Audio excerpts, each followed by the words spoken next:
Party మారిన 10 మంది ఎమ్మెల్యేల నియోజకవర్గాల్లో బీఆర్ఎస్ పరిస్థితి ఏంటి?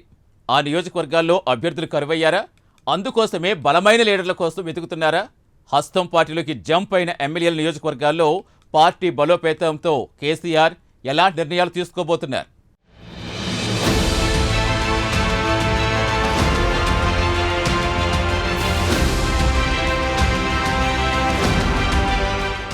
రెండు 2023 అసెంబ్లీ ఎన్నికల్లో బీఆర్ఎస్ కంగుతింది. తెలంగాణలో కాంగ్రెస్ సర్కార్ కొలువు తీరింది. ఈ క్రమంలోనే బీఆర్ఎస్ నుంచి 10 మంది ఎమ్మెల్యేలు కాంగ్రెస్లో చేరారు. ఇక ఎమ్మెల్యేలతో పాటు నియోజకవర్గంలో ఉండే ముఖ్యమైన కార్యకర్తలు కూడా వారితో పాటే హస్తం పార్టీలోకి జంప్ అయ్యారు. దీంతో 10 నియోజకవర్గాల్లో గులాబీ పార్టీ బలం కోల్పోయింది. నేతలు, కార్యకర్తల్లో గందరగోళం నెలకొంది.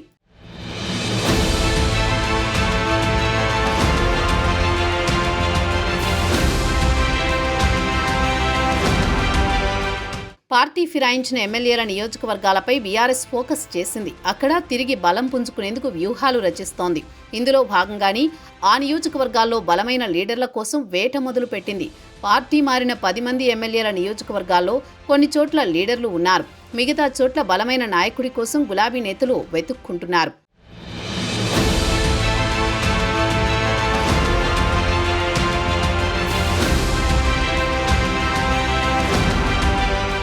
ప్రజల్లో పరపతి, ఆర్థికంగా బలంగా ఉండి ఎమ్మెల్యేలను ఢీకొట్టే నేతల కోసం బీఆర్ఎస్ సెర్చ్ చేస్తోంది. ఇప్పటికే పార్టీలో ఉన్న బలమైన నేతలు లేదంటే ఇతర పార్టీల నుంచి వచ్చిన వాళ్లను సైతం ఎంకరేజ్ చేయాలని నిర్ణయించినట్టు తెలుస్తోంది. పార్టీ మారిన నేతలు మళ్లీ తిరిగి వస్తామన్నా ఎట్టి పరిస్థితుల్లోనూ చేర్చుకోమని బీఆర్ఎస్ అధిష్టానం స్పష్టం చేసింది. ఈ క్రమంలోనే ఆయా నియోజకవర్గాల్లో పార్టీ బలోపేతం చేసే పనిలో ముఖ్య నేతలు పడ్డారు.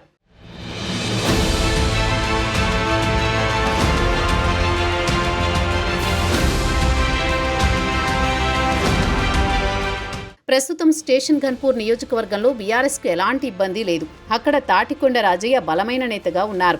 ఆయన సమక్షంలో కాంగ్రెస్ నేతలు, మాజీ జెడ్పీటీసీలు, మాజీ స్థానిక ప్రజాప్రతినిధులు, కార్యకర్తలు గులాబీ కండువా కప్పుకున్నారు.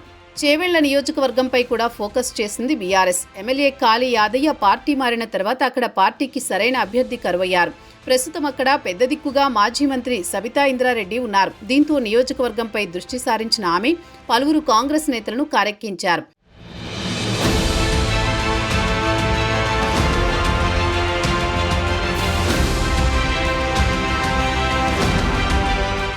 గద్వాల నియోజకవర్గంలో ఎమ్మెల్యే బండ్ల కృష్ణమోహన్ రెడ్డి పార్టీ మారాక అక్కడ బీఆర్ఎస్కు ఇన్ఛార్జి కరువయ్యారు. అక్కడ మాజీ శాట్ చైర్మన్ ఆంజనేయులు గౌడ్తో పాటు మరో నేత ఉన్నప్పటికీ ఎలాంటి ఆదేశాలు లేకపోవడంతో వాళ్లు సైలెంట్గా ఉన్నారు. ప్రస్తుతం అక్కడ ఇన్ఛార్జిను నియమించి పార్టీని బలోపేతం చేయాలని గులాబీ బాస్ ఆలోచిస్తున్నారు. త్వరలోనే గద్వాలలో బీఆర్ఎస్లోకి భారీగా చేరికలు ఉంటాయని తెలుస్తోంది.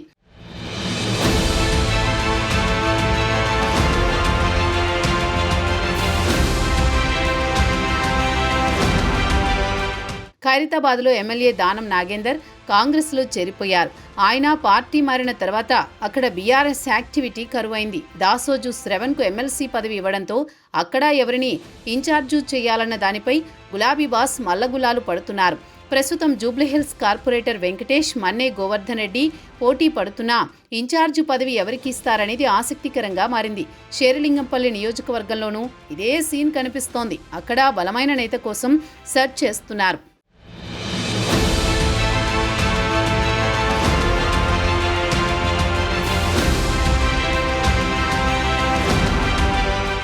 భద్రాచలం నియోజకవర్గంలో ఎమ్మెల్యే తెల్లం వెంకట్రావు బీఆర్ఎస్ నుంచి కాంగ్రెస్ గూటికి చేరారు. అప్పటి నుంచి అక్కడ పార్టీ బాధ్యతలను మోసేవారెవరూ లేరు.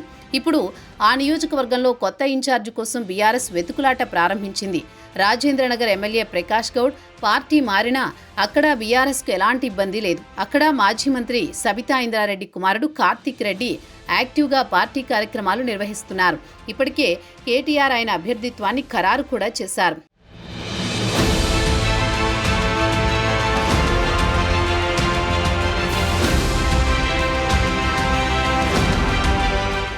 ఇక పఠాన్చెరు నియోజకవర్గంలో బీఆర్ఎస్ పరిస్థితి ఇలాగే ఉంది. గూడెం మహిపాల్ రెడ్డి పార్టీ మారాక బీఆర్ఎస్ను నడిపేవారు కరువయ్యారు. దీంతో అక్కడ కార్పొరేటర్ సింధు ఆదర్శ్ రెడ్డి మాత్రమే పార్టీ కార్యక్రమాలు నిర్వహిస్తున్నారు.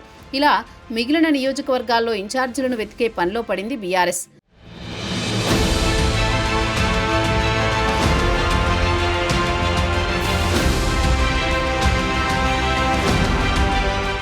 త్వరలోని స్థానిక సంస్థల ఎన్నికలు రానున్నాయి. అప్పట్లోపు పార్టీ మారిన 10 మంది ఎమ్మెల్యేల నియోజకవర్గాల్లో ఇన్ఛార్జీలను నియమించాలని గులాబీ బాస్ భావిస్తున్నారు. ఆయా నియోజకవర్గాల్లో పార్టీ బలోపేతం చేయాలని స్కెచ్లు వేస్తున్నారు. మరి బీఆర్ఎస్కు తెలంగాణలోని అన్ని నియోజకవర్గాల్లో బలమైన అభ్యర్థులు దొరుకుతారా లేదా అన్నది త్వరలో తేలనుంది.